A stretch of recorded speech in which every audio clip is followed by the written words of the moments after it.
दिनांक 27 ऑगस्ट 2012 परभणी.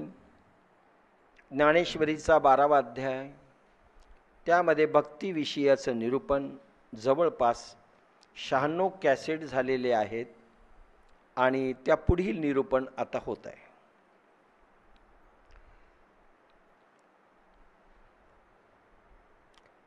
प्रभूला अनन्य भावे शरण जावं म्हणजे अर्थात गुरुला पण शरण जावं, कारण प्रत्यक्ष रूपात गुरु आहे. प्रभूला जायचं म्हणजे ना प्रभू दिसतो, त्याचं सगळं अदृश्य रूप आहे, तुम्ही शरण कसं जाणार? गुरु, त्याची आज्ञा, त्यांचे प्रयोग, हे सगळं शरण जाणे म्हणजे फक्त लोटांगण घालणे नाही, फुलं उधळणे नाही, रांगोळ्या काढणे नाही, त्याच्यावर गुरु खुशही होणार नाही. अनन्य भावे शरण म्हणजे 100% आज्ञा ऐकतात आणि ओ ग्रेडचे साधक झालेले आहेत, 1 ग्रेड देखील नाही. त्याला म्हणतात अनन्य भावे शरण. उपमन्यू शंकराची उपासना करत होता. शंकराने इंद्राचे रूप धारण करून वर माग म्हणाले. उपमन्यूने नकार दिला. अनन्य भावे शरण याचा दुसरा अर्थ अन्न नव्हे, आन नव्हे म्हणजे दुसऱ्याला शरण नाही. एक गुरु, एक देव, एक मंत्र, एक ग्रंथ, हे 100% असलं पाहिजे. काही जण असं म्हणतात, आम्ही पूर्वीचे गुरु केले, आमचे गुरु आहेत, त्यांना कोठे ठेवावं? गुरु हे किती असू शकतात. व्यवहारात देखील गुरु असतो, शास्त्र गुरु असतो, मंत्र गुरु असतो. ज्याने हाताला पकडून शिकवलं, चालवलं, तो गुरु. पण सद्गुरू एक असतो. कुंडलिनी जागरणानंतर ब्रह्मसाक्षात्कारापर्यंत आणि ज्ञानयुगापर्यंत जो पोहोचवतो तो सद्गुरू. सद्गुरू एकच असतो, अन्य नाही. तुकारामांच्या शिष्यांना रामदासांनी पळवलं नाही किंवा रामदासाच्या शिष्यांना तुकाराम महाराजांनी पळवलं नाही. मी पळवापळवी पाहिलं, जरा पिक्चर पाहिल्यानंतर मला वाटतं या संतांमध्ये पळवापळवी नावाचा एक पिक्चर आहे. त्यानंतर मी देखील पाहत होतो, कोणी पळवलं का एक दुसऱ्याचे? काही नाही. गेले तरी त्यांना फारसं नाही, तिकडेच जा. कबीरांचा मुलगा कबीरांनी पाठवल्यानंतर तुळशीदासांनी नाही त्याला स्वीकारलं. जा तुझ्या वडिलाकडेच. एक गुरु, सद्गुरू एक असतो, 2 नाही. गुरु किती? कुत्रा देखील गुरु असतो. इमानदारी पाहायची असेल तर तोही गुरु असतो. गुरु प्राणी देखील होऊ शकतो. म्हणून उपमन्यूने नकार दिला. याच्याकरता नकार दिला की मी फक्त शंभूची उपासना करतोय. इंद्र म्हणजे भगवान शंकर इंद्र म्हणून आले, अन्य नाही. भगवंतांनी सांगितलं नका भजू देवतांतरा, 3रा अध्याय. इतर देवाच्या उपासना देखील वरचे आहेत. एक देव, आवडीप्रमाणे तुम्ही काय तुम्हाला निवड करायची ती करा. म्हणतो एक देव म्हणजे एक देव, दुसरा देव नाही. इंद्राचे रूप धारण करून वर माग म्हणाले. उपमन्यूने नकार दिला व म्हटले, शंभूने मला नरकात पाठविले तरी चालेल, तुमच्याकडून मागणार नाही. मला तुमच्याकडून वरदान नको आहे. भले भगवान शंभू प्रगट हो न हो, नरकात पाठवत, पण मी नाही येणार. सर्व देवांचा आदर नमस्कार सन्मान करा, पण शरणागती केवळ आराध्य देवाचीच असावी. नमस्कार सगळ्यांना करा, का सर्वभूती परमेश्वर आहे ही जर भावना असेल, सर्वांना नमस्कार करा, सर्वांना वंदन करा. अरे कुत्र्याला वंदन करा म्हणतो, ते तर देव आहेत, बिलकुल करा. परंतु उपासना आराधना एकाची, हे लक्षात घ्या.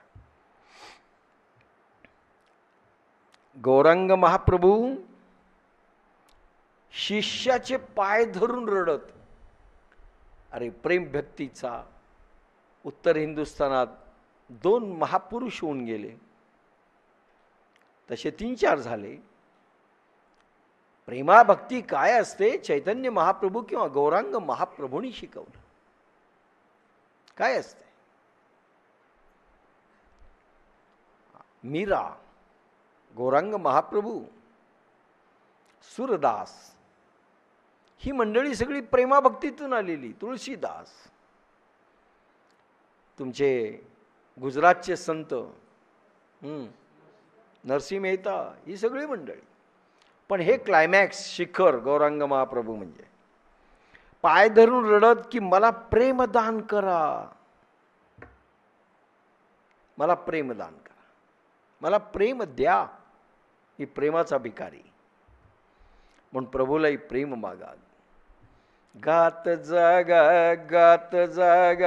प्रेम मागा विठ्ठला. काही मागू नका, प्रभू फक्त प्रेम दे.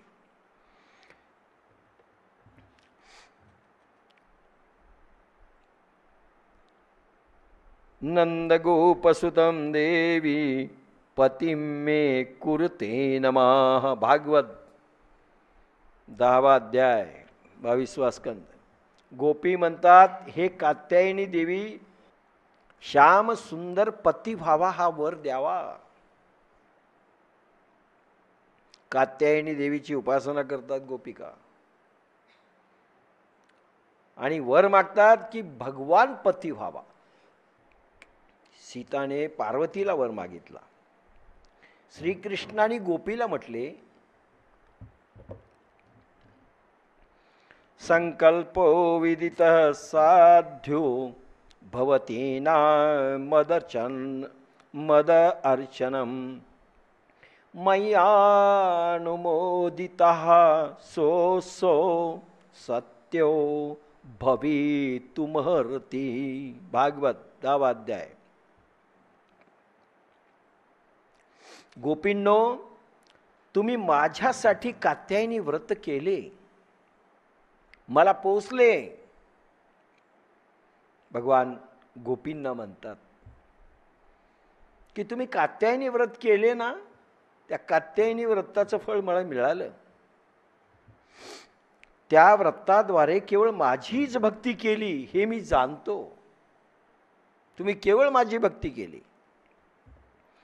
अरे भगवान गोपाल कृष्ण लहान असताना इंद्राची उपासना बंद करायला गोकुळाला लावली. यज्ञ करू नका, करू नका, मी आहे. गणपती पुढे मोदक ठेवले होते, हे स्वतः जाऊन खाल्ले. त्याला देता मी ये ना इथे प्रत्यक्ष विश्वपती. आणि माता यशोदा धावते, अरे हाच गणपतीचे मोदक खायला. केवळ माझीच भक्ती केली हे मी जाणतो. गणपती वंदन करत असताना तुलसीदास काय म्हणतात, मांगत तुलसीदास कर जोरे बसहु राम सिय मानस मोरे. दोहावली विनय पत्रिकेमध्ये हा श्लोक. मांगत तुलसीदास कर जोरे. कर जोरे म्हणजे हात जोडून तुलसीदासजी नमस्कार करतात आणि म्हणतात, बसहु राम सिय. राम आणि सीता माझ्या हृदयात वस्ती करो. बसहु राम सिय मानस मोरे. म्हणजे गणपतीचं वंदन करतात आणि प्रार्थना गणपतीला काय करतात, तू हृदयात ये असं नाही करत. राम आणि सीतेनी हृदयात यावं. गणपती वर दे. लक्षात घ्या, आराधना कशाला म्हणतात. बने तो रघुवर ते बने, बिगरे तो भरपुरी. बने तो रघुवीर ते बने. आपल्या लोकांची अशी कथा आहे. तुळशीदासजी म्हणतात, बने तो रघुवीर ते बने. चांगलं झालं ना, देवानी केलं. आणि बिगरे तो भरपुरी. आणि बिघडवलं तर त्याच देवाने बिघडवलं. आमचा सत्यानाश त्याने केला. चांगलं केलं देवानं केलं, वाईट केलं तेही देवानं केलं. काम बनले तर इष्ट देवाने केले, बिघडले तर त्याने बिघडवले. हा भाव असावा. पण त्याच्या हर कृतीवर आनंद विभोर व्हा. त्याने काम जरी बिघडवलं तरी आनंदानं हे करा. हे पहा, संसारामध्ये, संसाराला काय म्हटलंय सर्वांनी? असार. का म्हटलंय असार? की मायादेवीच्या संसारामध्ये मागत असताना आपण वासना तृप्ती, इच्छा तृप्ती, आकांक्षा तृप्ती, काम तृप्ती हेच मागतो, दुसरं काही मागत नाही. आणि ते मिळाल्यानंतर कधीतरी बसून विचार केला की अरे हे तर फुजूल गेलं, आयुष्य बर्बाद झालं, याच्यातून काही मिळालं नाही. पोरगं म्हणतं बापाला, तुम्ही काय दिलं आम्हाला सांगा ना, काय कमवलं, आमच्यासाठी काय करून ठेवलं सांगा. आणि मग वाईट वाटतं. आणि आपण इंद्रियांनी थकल्यानंतर वाटतं हे जे मिळवलंय हे आपल्यालाही वाचवू शकत नाही. म्हणून आसार म्हटलंय की ज्या वस्तूंसाठी तुम्ही आयुष्य बर्बाद केलं, ज्या व्यक्तींसाठी आणि ज्या विषयांसाठी तुम्ही आयुष्य बर्बाद केलं, ते तुम्हाला वाचवू शकत नाहीत, ते तुम्हाला शक्ती देऊ शकत नाहीत, ते थांबवू शकत नाहीत आणि तुमचं टेन्शनही ते घालवू शकत नाही, रोगमुक्तही तुम्हाला करता येत नाही. म्हणून आसार म्हटलंय. पण संसार सार देखील आहे. कारण परमेश्वर फक्त दृष्टी बदलायची, सृष्टी हीच आहे, दृष्टी बदलायची. कारण प्रकृती म्हणजे संसारातली प्रत्येक वस्तू, अरे झाडाचं पान आणि फूल हे दोन जरी आपण त्याच्यातले घेतले तर परमेश्वराच्या जिवंतपणाचं, चेतना शक्तीचं प्रकटीकरण आहे त्यांच्यामधून, वस्तूमधून. परमात्मा अभिव्यक्त संसारातूनच होतो, लक्षात घ्या. पुन्हा एकीकडे संसार आसार आहे,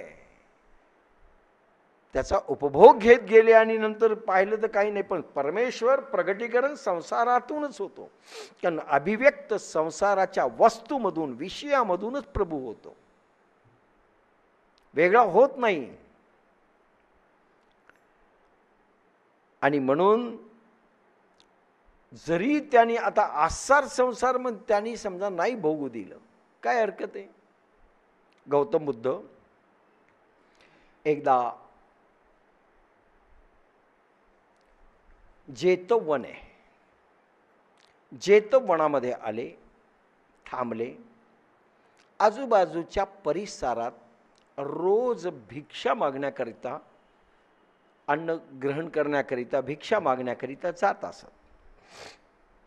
जात असताना, शेतांमधून जात असताना कष्टकरी, कामकरी लोकांचं जीवन पाहिलं. त्यांना मोठा कळवळा, अहिंसेचे आणि दया, क्षमा, शांतीचे पुजारी आहेत ते. त्यांनी काम पाहिलं आणि त्यांना उपदेश करू लागले, सारखा उपदेश. आणि त्यांना म्हटलं की मला माझ्या याच्यासाठी 10% पाहिजेत, 10%. योगायोगाने सर्वांनी कबूलही केलं. पण असं एकदा पाऊस पडला, सगळं नासधूस झाली पिकांची. गौतम बुद्ध जात असताना पुन्हा ते शेतकरी रडायला लागले, आम्ही कबूल केलं पण तुमच्या सेवेला आम्ही 10% आता कसं देणार, काहीच राहिलं नाही. गौतम बुद्धाचे उद्गार आहेत, अरे तुम्ही देण्याची पुन्हा कबूल केली त्याच दिवशी मला मिळालं, प्रत्यक्ष जरी नाही मिळालं तरी मी ते स्वीकारून टाकलंय. लक्षात घ्या, देण्याच्या भावनेला महत्व आहे. प्रत्यक्ष तुम्ही काय दिलं याच्यापेक्षा तुमची भावना काय होती ते महत्व आहे. मला मिळालं ते प्रभूला मिळालं, तुम्ही चिंता करू नका. हर कृतीवर आनंद विभोर व्हा. परमेश्वर दुःख देवो की सुख देवो, यातना देवो संकट देवो की आनंद देवो, प्रत्येक याच्यात सुख मानणे. प्रभू तुझी कृपा आहे. दुःखात तर प्रभूची फार चांगली कृपा असते. दुःखामध्ये प्रभू सतत आठवत असतो, म्हणून ती कृपा समजायची. इंद्राची पूजा भगवंताने बंद करायला लावली आणि सांगितलं नाही माझी पूजा करा. किती इंद्राने त्रास दिला गोकुळाला, किती त्रास दिला. गोवर्धन पर्वत उचलून घ्यावा लागला. पण भगवंताने दाखवून दिलं की मी असताना इतर देवता नाही, इतर देव नाहीत. सर्वधर्मान् परित्यज्य मामेकं शरणं व्रज. भगवान गोपाल कृष्ण भगवद्गीतेत म्हणतात, सर्वांना सोडा, सर्वांचा त्याग करा, मला शरण या. गोपिकांनी सर्वांचा त्याग केला. या संतांनी सर्वांचा त्याग केला म्हणजे लगेच डायव्हर्स नाही दिले.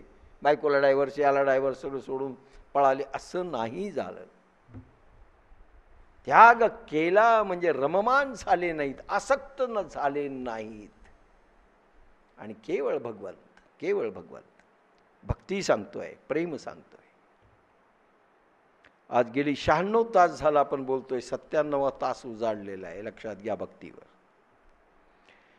भक्तीला बाधक असणारे कोणतेही धर्म कर्म असो सोडा. पित्याला काय म्हणावं? भगवान म्हटलंय ना. प्रल्हादांनी मांडलं का पित्याला? पित्याची आज्ञा मांडली? बिभीषण आणि बंधूची आज्ञा मांडली? नाही मांडली. कारण देवासाठी देव जोडे तरी करावा अधर्म. अधर्म करण्याची देखील परवानगी आहे, फक्त देव जोडल्या जात असेल तर.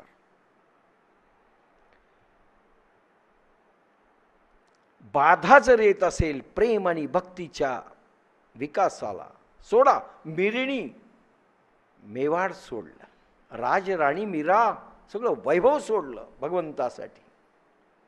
का नाही कन्हैया धावणार सांगा? का नाही मीरा विश्ववंदे होणार?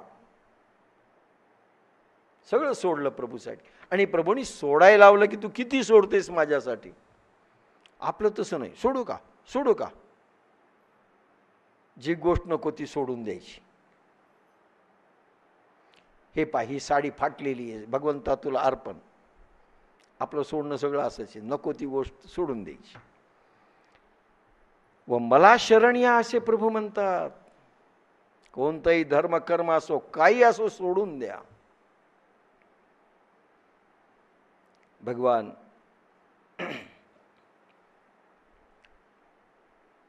दूध पीत असताना यशोदेच्या स्तनातून माता समजा दुधाला, चुलीवर दूध आणि ते उतू चाललेलं असेल किंवा एखाद्यासाठी उठून जात असेल, मला सोडलं म्हणून भगवंतानी डेरे फोडले.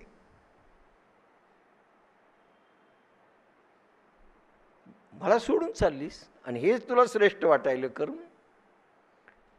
लक्षात घ्या, भगवंताच्या प्रत्येक कृतीमधून भगवंतानी दाखवलंय मला सोडलं तर काय होईल.